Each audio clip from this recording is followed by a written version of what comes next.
Good morning, Mr. Lupo. Good morning. Would you please state your full name for the record and spell your last name for us? My name is Vincent, middle initial R, last name Lupo, L-U-P-O.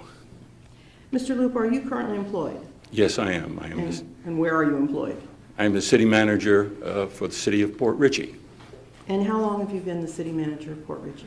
I've been the city manager of Port Richey on 2 separate occasions. This last time was in August, approximately August of 16 until today.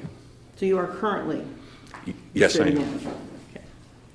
As city manager for the city of Port Richey, explain what your duties are, please. Essentially, I run the day-to-day government and operations of the city of Port Richey. I oversee all of its departments: fire department, police department, public works, utilities, finance, human resources. I implement the legislative decrees of the city council, and I follow their orders. So you work closely with the city council? It is absolutely imperative that I work closely with the city council, both as a city council and as individual council members. And how many members sit on the city council? There are 5. And in that group of 5, is one of the council member the mayor? Yes. Okay. So when you deal with either the mayor or, and I also assume there is a vice mayor? Yes, there is. There's a mayor, a vice mayor, and 3 additional council people. They all have equal value. Okay, so no one council member has more pull than the other? No, ma'am. Okay. And the vice mayor, why is there a vice mayor position? It actually is there, according to with our charter, and will fill in the absence of the mayor. It is a position that comes by appointment from the other council individuals. Okay, so that's determined by the council itself? Correct. Okay. Are there times that the city council members or the mayor, as a city council member, would request certain documents or other materials from the clerk's office? They certainly can. They generally do not. Why is that? We're a small community, and I have a one-on-one relationship with the council people. And generally, they'll come to me about an issue. They'll want facts, a report, and I'll put that together to them and provide them with whatever information that they require. So generally, they'll come to me, and I'll prepare and gather all of that for them. Okay. And when you do that, that's for the purpose of city business, correct? Absolutely. Now, do you have a procedure in your office that you've set up to basically streamline that process for the council members, the provision of these requested documents? Yes, I deal directly with the clerk or with any department or whoever whatever information is required, and I make sure that we put that together, because sometimes information is not just a piece of paper. It requires some research, a report, or whatever. I put that together as quickly as possible and provide it to them. Because in actuality, they may be requesting the information or need the information because some of the constituents have asked them. Are you familiar with Statute 119 of the Florida statutes dealing with requests for public records? Vaguely, yes, ma'am. Okay. And would some of the materials requested by council members fall within a 119 request at times? Just about every document in City Hall is a public document, and of course it would fall within those guidelines as public information. Now, if the request was for something like, let's say, a personnel file, Yes, ma'am. would there be a requirement to review that file, make redactions before copying it for delivery to a council member? Absolutely. There are many times when there are requests, and if it requires personnel information, things must be redacted, removed from the public, and that Social Security numbers, date of birth, medical issues that must be removed. And of course, with the police department, there are additional burdens of redaction. There are addresses and phone numbers on those kinds of things. So certainly, those files would be redacted. So would you say, is it fair to say that those redactions, especially in a police officer's file, would be for the purposes of protection for that officer. Absolutely. Is there a charge for providing under a standard citizen's request? Because a normal citizen can request those documents, correct? Oh, yes. There is a paper charge, approximately 15 cents or so, but it's a little bit more involved than that, because depending upon what the specific request is, there may be research time involved in getting all of that information together. If there's personnel information, then there must be redactions. There would be charges that have to do with the amount of time involved for the research. If it's electronic, there really is very little. But basically, there's a fee schedule set up for that. And a normal citizen requesting those documents would be charged that in advance of being provided the documents? Obviously, because some of the research might take quite a bit of time if it requires research. So if we would go through all of this, copy all of the papers, put all of this stuff together, and then all of a sudden the person just changes his mind, the city would be out that time, effort, that material. So you generally ask for that, for those charges up front. Are you familiar with Florida's Government in the Sunshine Law? Yes, ma'am. And just generally, can you explain what that is, what the government has to do under the Sunshine Law? Essentially, elected officials, my council, cannot talk among themselves about issues that may come forward as an item to council. They cannot have meetings outside of public view. Any group in that nature would have to have a public notice so that the public can be aware of what's happening and be present. Essentially, it's very much as information provided to a juror. They almost hear it simultaneously, so that there is a consensus built after that. So that's part and parcel of the Sunshine laws. So would it be appropriate for one council member to be speaking to another council member about city business without the whole council being aware of those conversations? Generally, no, because it would involve the potential for one or two or three council people speaking privately on an issue. It would be, in fact, out of the Sunshine. And so therefore a violation of the Sunshine Yes, Law. ma'am. Mr. Lupo, do you know the defendant in this case, Dale Massad? I absolutely do. And could you please point Mr. Massad out? So stipulated. Thank you, Your Honor. Do you see Mr. Massad in courtroom today? I absolutely do. Thank you. How do you know Mr. Massad? I have known Dale Massad for approximately 25 years.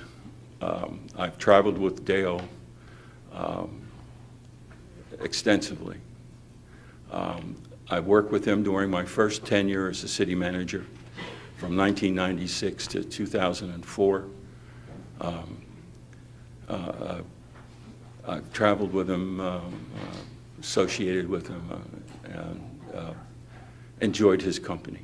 Do you consider him a close friend? I absolutely do consider him a close friend, even to this day. Now, to your knowledge, is Mr. Massad familiar with the normal procedures for requesting documents or materials from the city's clerk's office? Yes. How do you know that? Dale served, or I served with Dale as a city manager during my first 8-year term here. And then, of course, again, for the last 2.5, 3 years, I've worked with Dale on many of his projects and his requests.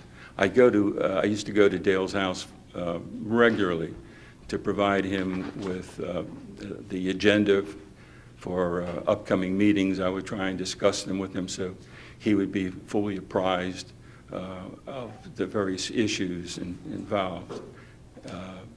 So I worked with him almost on a basis, a daily basis. Okay.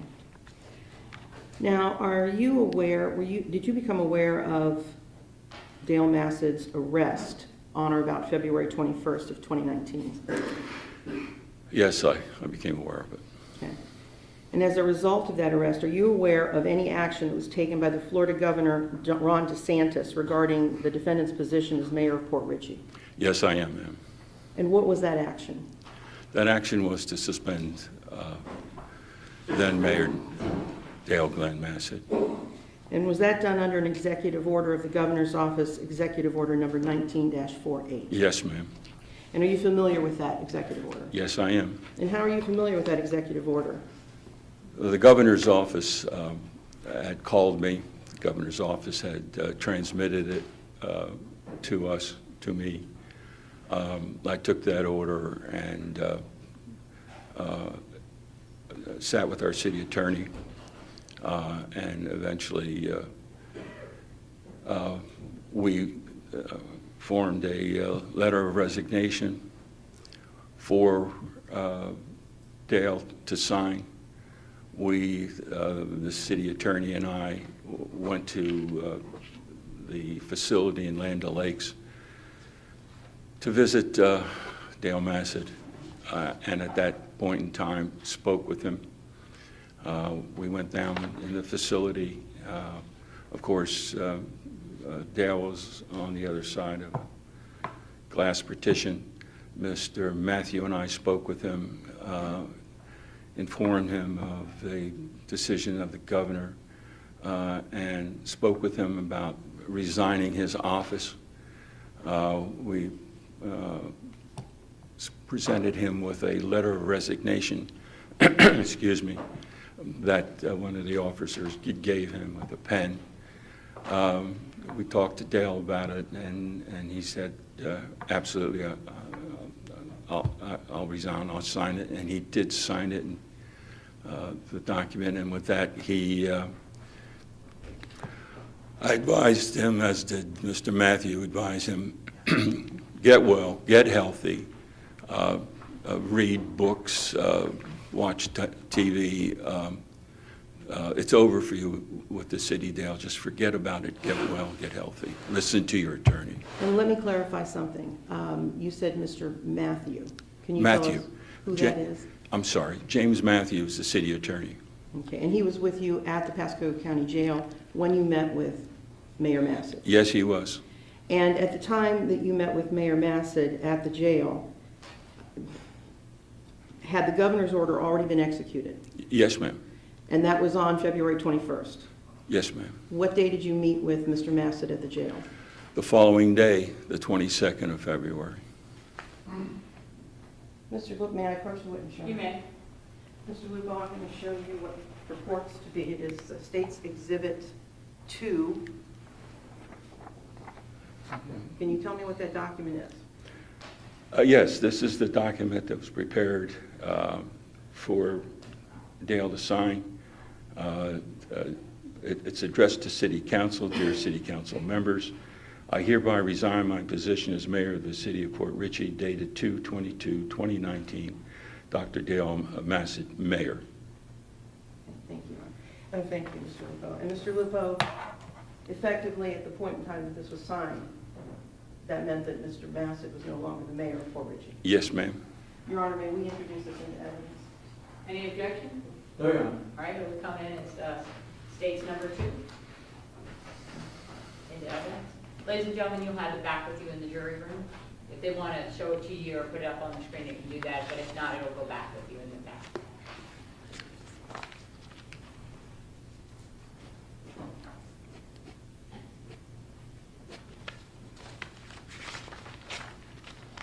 Now, at the point in time that Mr. Massad was no longer mayor of the city of Port Richey, who became the mayor? Terrence Rowe. And how did Terrence Rowe become the mayor? Upon the inability of the mayor to serve as mayor for whatever cause, the vice mayor would then move forward to take his place at all functions and as the acting mayor. So is it fair to say that Mr. Rowe, at the time of Dale Massad's resignation, was the vice mayor? Yes, ma'am. And now, to your knowledge, Was Mr. Rowe familiar with the normal procedures of your office when requesting city records from the clerk's office? Yes, he was. And how do you know that? I've worked with the vice mayor on different projects in my office, out at public meetings. So he's very familiar with our practices and procedures.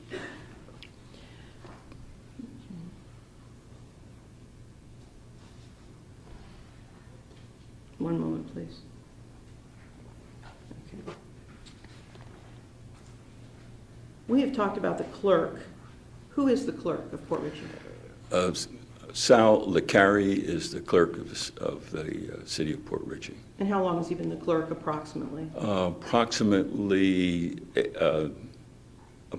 9 months, I believe. Okay, so he was actually the clerk as of January 1st of 2019 Yes, ma'am. and still remains clerk today? Yes, ma'am. After Terrence Rowe was made mayor, I guess took the position of mayor, did you become aware of an email that was sent to Sal Licari by Terrence Rowe on March 3rd, 2019? Yes, ma'am. I was alerted by Mr. Licari. Okay. Your Honor, again, may I approach? You may. Mr. Lupo, I'd ask you to review this and see what documents are there. What I've handed to you is marked as States Exhibit 1.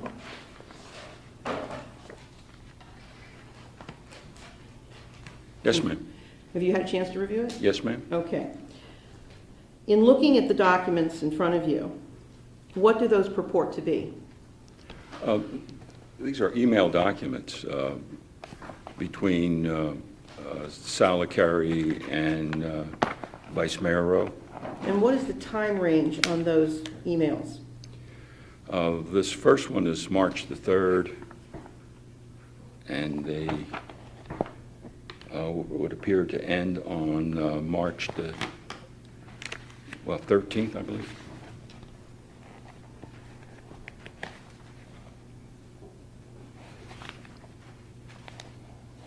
(11, 12), I believe 13. Yes, ma'am.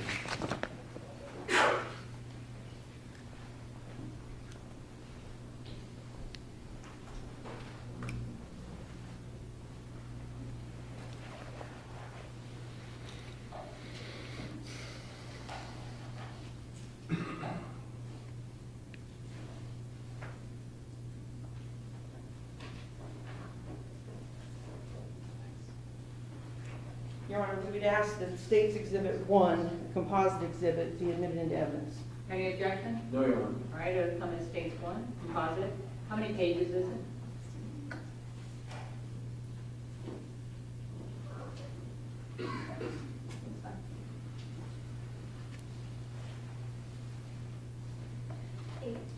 Thank you.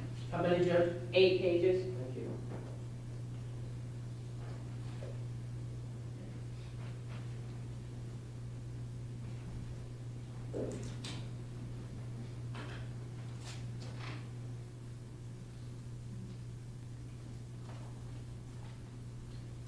Mr. Lupo, I'm going to hand back to you what's now been marked as States Exhibit number 1, evidence number 1. Your Honor, I'd like permission to publish through the witness the emails contained within States Exhibit 1. You may do so.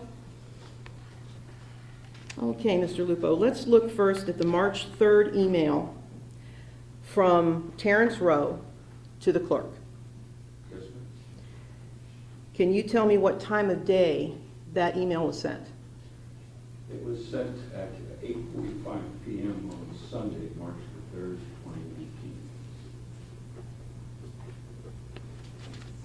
2018. And that was sent from Mr. Rowe to Mr. Licari, correct? Yes, ma'am. Could you please read that email? Subject from Terrence Rose, sent Sunday, March 3rd, 2019, 8:45 p.m. to Sal Licari, subject personnel file. Sal, I would like to see the personnel file for Officer Howard. I had someone ask me about his firing and rehiring. Council was never briefed on how this went down. I think it went to arbitration or something. Thanks, Terry. Okay. And we'll come back to that, and we'll discuss more fully what's within that email, but I want you to also read some additional emails so we can see the progression of those emails. Sir. So the next email should be dated, I believe, March 6th. Is that correct? Yes, ma'am. March 6th, 2019 at 8:41 p.m. And would you please read that email for the jury? Yes, ma'am. From Terrence Rowe, sent Wednesday, March 6, 2019, 8:41 p.m. to Sally Carey, subject Ray personnel file. What is the holdup on that personnel file? Question mark. I hope the computers are still not down, period. Tell HR to shake a leg, Terry. And is that email preceded just below that by an email from Mr. Licari to Terrence Rowe? Yes, it is. Can you read that for us? Yes, ma'am. This one is from Sally Carey, sent Monday, March 4th, 2019, 1:04:36 p.m. to Terrence Rowe, subject Ray personnel file. Hello, I have contacted city HR department, period. I will inform you when the file is ready, period. Thank you, Sally Carey, city clerk. So the reference by Mr. Rowe to have HR shake a leg is referring back to Mr. Licari's email. Yes, evidently the Okay. first one from Mr. Rowe was on the 3rd, Sal responded on the 4th, and Mr. Rowe on the 6th sent his email. Okay. Now, what is the date of the next email in that succession?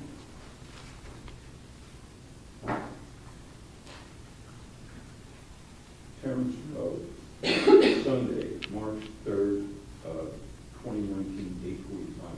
Now, that's the same one. So let's go to the next one. I believe it might be around March 11th.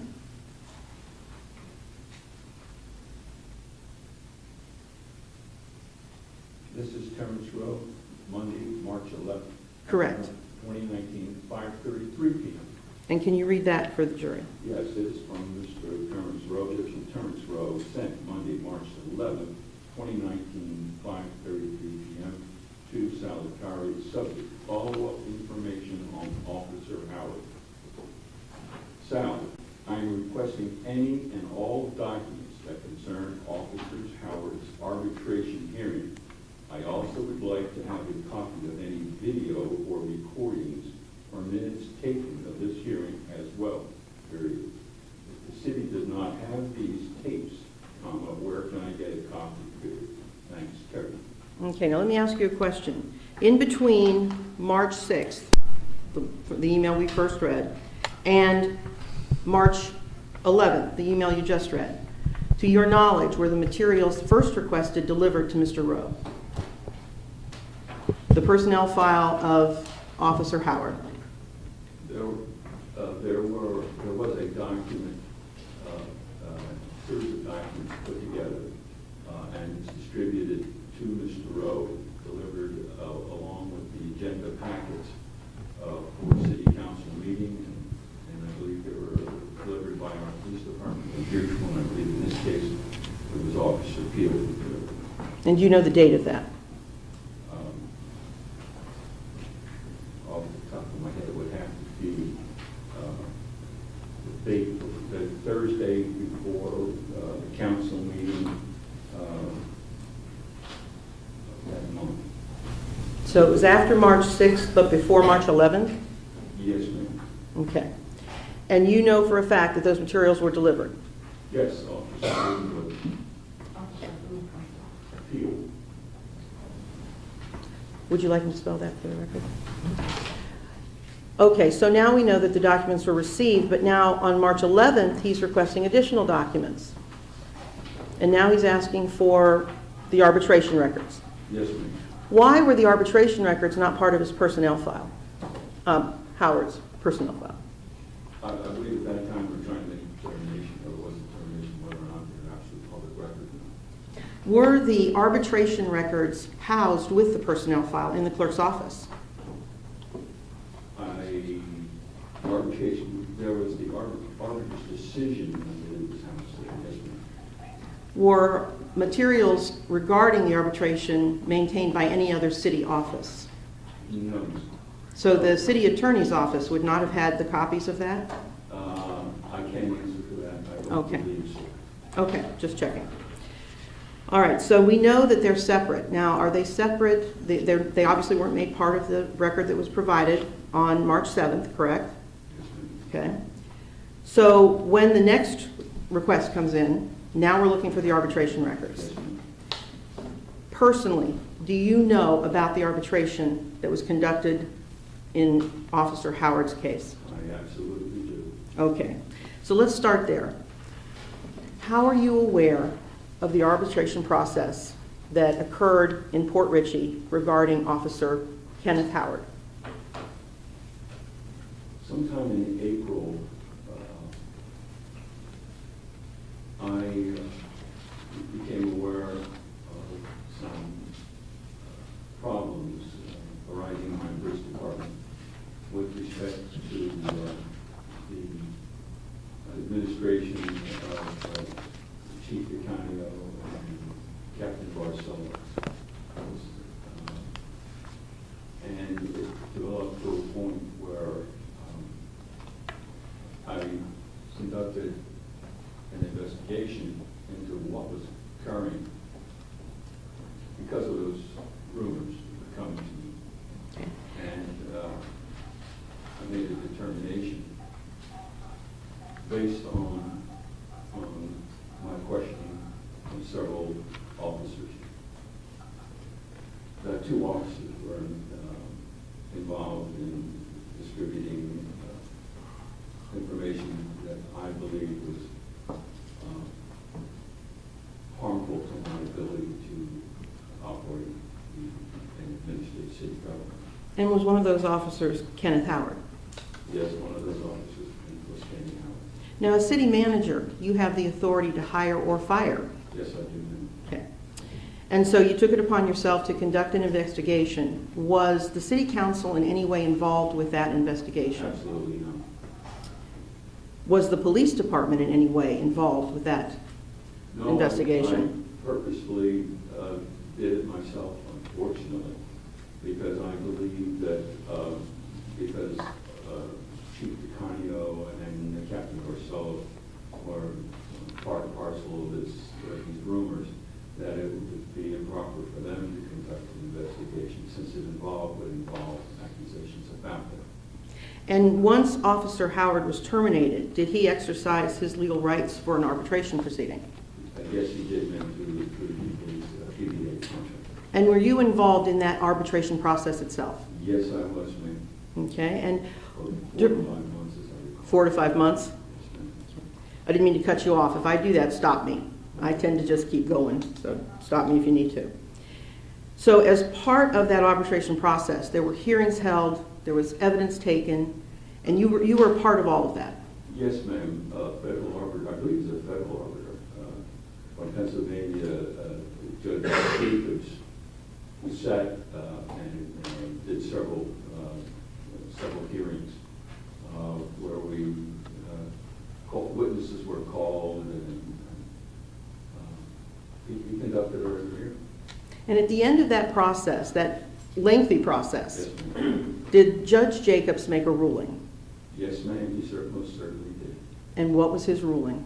His ruling was that Officer Howard was to be fully instated with all back pay, to be given any increases that would have been due him during that time, and that no adverse actions would be taken against Officer Howard, that he would retain jurisdiction over this case to ensure that Officer Howard is properly treated. And did he make any directions as to whether or not the arbitration record itself would be contained within his personnel file? I do not recall. Okay. Do you, today, having gone through that arbitration process and looked at the ruling, listened to the evidence presented there, do you think that Judge Jacobs made the right decision? Objection, Rollins. Overruled. You may answer. Absolutely 100% correct. So at this, Painfully so. painfully so. Well, I don't mean to cause you pain, Thank you. but why do you feel that way today? My background is in government in all my life, frankly. I'm not an investigator. I should never have undertaken an investigation. I didn't use the proper terminology. I used the term sworn statements when in fact I was taking statements from sworn officers. There was no recordings of those conversations, of those meetings. So it was bumbled from start to finish. And more importantly, because one of the officers who I brought forward resigned without moving forward, at that point, it was credence to what I had been led to believe about Officer Howard. Towards the end of that day, I knew I was completely at odds with what did occur. So you came to believe through that process that the allegations you originally relied on were in fact not accurate, Correct. and that Officer Kenneth Howard had done nothing wrong. Correct. All right. From the time, well, let me ask you one other question. Was there anything you had to do once the arbitration award and order was entered before the city council? Absolutely. I want to go to council and explain to council that the city is now obligated to pay Officer Howard his back pay, any promotions that he would have received, that we would have to pay the legal fee for the PBA attorney. And so I went to council and I explained Judge Jacobs' decision, Harper's decision. I believe the city attorney also spoke to that issue. But I went to council, spoke to council, and requested that the council could concur with Judge Jacobs' decision so that I could reimburse Officer Howard and the PBA attorney in accordance with Judge Jacobs' decision. Now, you said PBA attorney. Can you define that? Police Benevolent Association. And is that the union entity that represents the law enforcement officers in those proceedings? Yes, and that's the contract that was- Okay. So you actually had to appear before the city council? Oh, I'm sorry. All right. Oh, I'm sorry. You guys are getting, you've been here and talking over each other. Oh, I And apologize. our court reporter can't type both of you, so. I understand. said I keep going, so I'm sorry. So now you're talking over me. I apologize. Okay, so the last one, the answer was that is the contract. Right, stop there. That is the contract? Yes, ma'am. Okay. And that was the end of the answer, right? Okay. So, when you went before the city council, Yes, ma'am. who sat on that city council? The entire council was there. It was, of course, Mayor Massad, Vice Mayor Rowe, and the other three councilors. So both Mr. Massad and Mr. Rowe were in attendance at the council meeting at which you presented that arbitration order and award and asked the city to adopt it. Yes, ma'am. In fact, it was Councilman Rowe who moved the motion. So he moved the motion forward and the council voted on it Yes, it passed unanimously, which means all of the council members voted for that to be adopted. Yes, ma'am. Okay. From the time that was done, from the time that the city adopted the arbitration order until March 3rd of 2019, a period of somewhat over a year, had there been any questions posed to you or to your knowledge regarding that arbitration process or the adoption of that award by the city? No, ma'am.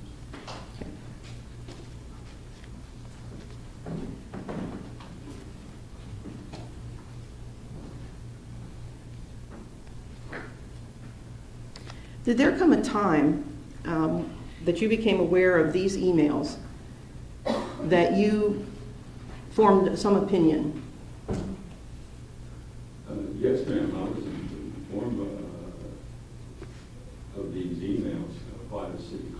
a general policy that whenever anyone asks for public records, no matter who it be, that I be informed, so that when we provided that information, I was aware of it in case that the individual brought an issue to council, I would be able to respond to that individual for council or for information to council. So the clerk made me aware of any request for any information. So as I became aware of them and was informed by these that then Mayor Rowe was asking for information concerning Officer Howard. Now, did this stand out in your mind because of the procedure in any way?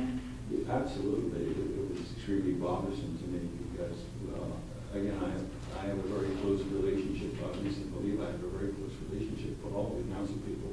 And they would come to me directly for information, for whatever they needed with respect to items, issues, reports, analysis. And if they wanted a specific document, I would obtain it for them. Of course, there was never a charge for any of that, but I would prepare for them. So when this came in from the clerk's office, directly from Mayor Rowe to the clerk, the bypassed me left me on the plate, and I was surprised by it and concerned about it. Okay. And when you would perform these duties for the council members, including the mayor at request, that was for city business, correct? Yes, ma'am. And that's why the procedures were put in place, I'm Yes, assuming. ma'am. Okay. So in this particular instance, Mayor Rowe, using his mayoral email, sent an email to Sal Licari asking for Officer Howard's personnel file. Yes, ma'am. Okay. Then you were aware also of the additional emails trying to expedite getting the information. Yes. And then once the file was actually provided to Mayor Rowe, his additional emails, which we've discussed, trying to accelerate the process and getting additional documentation. Yes, ma'am. Okay. And with all that in mind, you met with Officer Howard at some point. Yes, I ran into Officer Howard here at the courthouse. And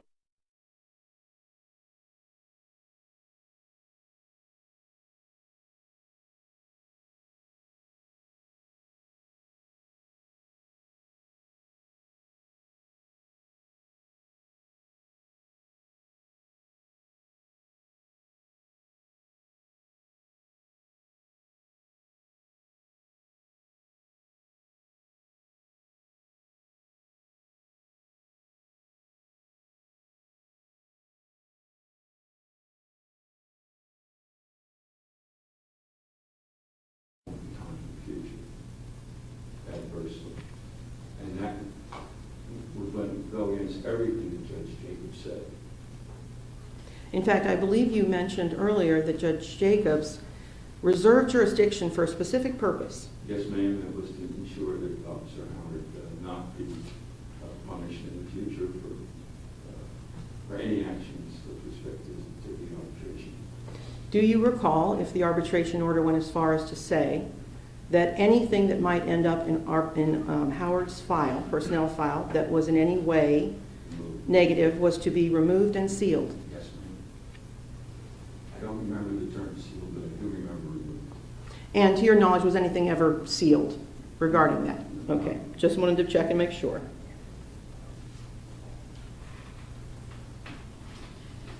Were you aware of any animosity between the defendant and Officer Howard? Yes, I was. And how are you aware of that, and what are you aware of? I went to Dale's house frequently to deliver papers, to discuss various issues that they had with respect to whatever was happening in the city. And on several occasions, Dale, as Dale was wont to do, was upset with some of the activities of the police department and some of the personnel in the police department and officers. Okay. And having that in mind, was that part of what you were thinking about when you talked to Officer Howard regarding the request you'd seen come in for his records? Not really. I did not make a correlation at all. Okay, so at that time, you didn't have a connection between the two? No. Okay. It's just that they'll express such animosity towards some of the individuals and people. Okay. And Officer Howard being one of them? Yes, ma'am. Okay. When you told Officer Howard about the request, without telling me what he said, how did he react? What did you observe in his reaction? I think at first he was shocked.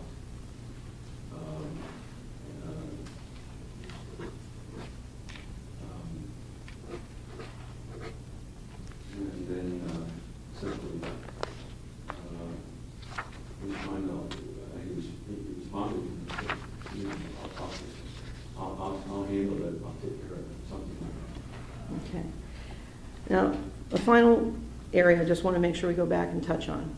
The first email sent by Terrence Rowe on March 3rd, 2019, so the very first email in your packet there, where it says, Sal, and then he goes on to ask, I had someone ask me about his firing and rehiring. Council was never briefed on how this went down. Is that an accurate statement? No, it's not. And to your personal knowledge, you are aware that Terrence Rowe was well aware of the circumstances. I had presented it to council for payment. And at that time, he was vice mayor of the council. Vice